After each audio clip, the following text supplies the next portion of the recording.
Hello bachcho, let's read the question. Second ionization energy is maximum for option A zinc, option B scandium, option C copper and option D nickel. So question में हमें क्या कह रहा है कि हमें बताना है इनमें से किसका सेकेंड आयोनाइजेशन एनर्जी जो है वो सबसे ज्यादा होगा। तो सबसे पहले तो हम देखते हैं कि आयोनाइजेशन एनर्जी क्या होता है। तो वो एनर्जी जो सपोज ये हमारा एलिमेंट है, हम इसको जो एनर्जी दे रहे हैं सो दैट ये क्या करे, अपना इलेक्ट्रॉन लूज करे और खुद को कैटाइन में कन्वर्ट कर ले, या आप ये कह सकते हैं कि खुद पे पॉजिटिव चार्ज लाए और गैसियस फॉर्म में कन्वर्ट हो जाए। उस एनर्जी को हम कहते हैं आयोनाइजेशन एनर्जी। जब इसने फर्स्ट इलेक्ट्रॉन लूज किया यानी कि जब ये +1 में आया, उस टाइम की एनर्जी हो गई हमारी आयोनाइजेशन एनर्जी फर्स्ट। और जब ये जो हमारा +1 कैटायन है इसको हमने फर्दर एनर्जी दिया और इसने एक और इलेक्ट्रॉन लूज किया, और अब ये हो गया हमारा +2 कैटायन। यहाँ पे जो एनर्जी लगी वो हो गया हमारा आयोनाइजेशन एनर्जी सेकेंड। नाउ अब पता करने है किसका आयोनाइजेशन एनर्जी ज्यादा होगा, हम क्या करते हैं एक एक करके अपने जो एलिमेंट्स गिवन है इनका पहले कन्फिगरेशन देखते हैं ईच स्टेट पे। सबसे पहले हमारे पास जिंक। जिंक का अगर हम इलेक्ट्रॉनिक कन्फिगरेशन देखें तो जिंक होता है आर्गन 3d10 4s2। अब हमने इसमें क्या किया, इसमें आयोनाइजेशन एनर्जी फर्स्ट दी, तो अब इसका कन्फिगरेशन क्या हो गया, आर्गन 3d10 4s1। यानी कि इसने क्या किया, अपने एस जो उसका सब शेल है उसमें से एक इलेक्ट्रॉन इसने लूज कर दिया ना। सेकेंड है हमारे पास स्कैंडियम। स्कैंडियम का इलेक्ट्रॉनिक कन्फिगरेशन होता है आर्गन 3d1 4s2। जब हम इसमें फर्स्ट आयोनाइजेशन एनर्जी देंगे तो क्या होगा, ये अपना इलेक्ट्रॉन लूज करेगा, बट यहाँ पे इलेक्ट्रॉन एस सबशेल की जगह डी से निकलेगा। क्यों? क्योंकि अगर आप डी और एस को यहाँ कंपेयर करो तो एस वाला क्या है, आपका फुली फिल्ड है ऑर्बिटल है। यहाँ पे जो एस सबशेल है इसके जो ऑर्बिटल है इसमें 2 इलेक्ट्रॉन है, मतलब कि वो ऑलरेडी स्टेबल है। तो वो क्या करेगा, इलेक्ट्रॉन को डी से हटा देगा, क्योंकि डी को स्टेबल होने के लिए 10 इलेक्ट्रॉन होने चाहिए, क्योंकि 10 इलेक्ट्रॉन अगर होगा डी सबशेल में तो उसके सारे ऑर्बिटल कंप्लीट होंगे। सो अब जो इसका कन्फिगरेशन हो जाएगा ये हो जाएगा Ar 4s2 ना। थर्ड हमारे पास है कॉपर। कॉपर का इलेक्ट्रॉनिक कन्फिगरेशन होता है आर्गन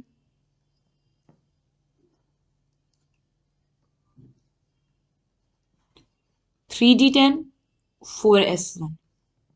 तो जब हम इसको फर्स्ट आयनाइजेशन एनर्जी गिव करेंगे तो ये क्या होगा, एस ऑर्बिटल्स अपना इलेक्ट्रॉन रिमूव कर देगा और ये कन्वर्ट, इसका कन्फिगरेशन अब हो जाएगा आर्गन 3d10 ना।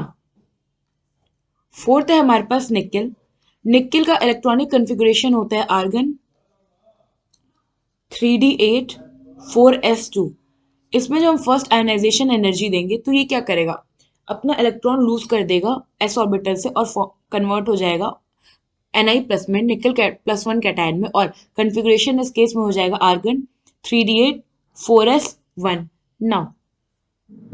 अब हम देखते हैं, अगर आप यहाँ देखो तो आयोनाइजेशन एनर्जी क्या करेगा, इलेक्ट्रॉन रिमूव करेगा। तो जब हम सेकेंड आयोनाइजेशन एनर्जी अगर जिंक में देंगे तो ये तो सिंपली एस जो हमारा सबशेल है यहाँ पे, ये क्या, इसके ऑर्बिटल में एक ही इलेक्ट्रॉन है तो वो इजिली अपना इलेक्ट्रॉन एक लूज कर देगा और ये कन्वर्ट हो जाएगा आर्गन 3d10 में। सेम स्कैंडियम क्या करेगा, ये अगर इस पे हम आयोनाइजेशन एनर्जी देंगे तो ये क्या हो जाएगा आर्गन 4s1।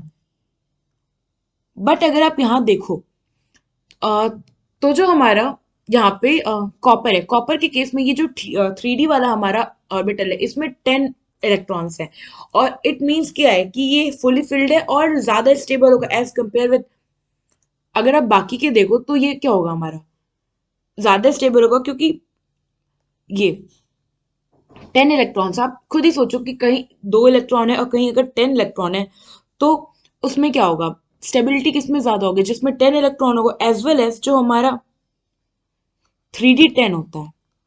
इसका अगर Z इफेक्टिव की बात करें, यानी कि जो इफेक्टिव न्यूक्लियर चार्ज होता है 3d10 का, वो 4s2 से ज्यादा होगा।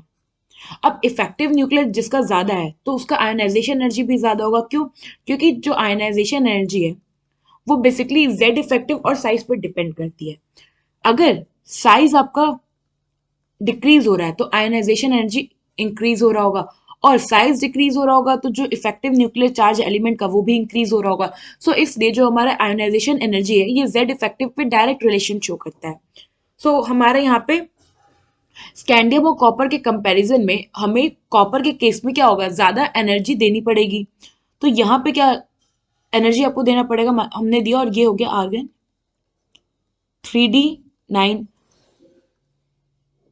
एंड हमारा बचा निकल, तो ये तो सिंपली इलेक्ट्रॉन लूज कर दिया, तो ये हो गया आर्गन 3d8 ना।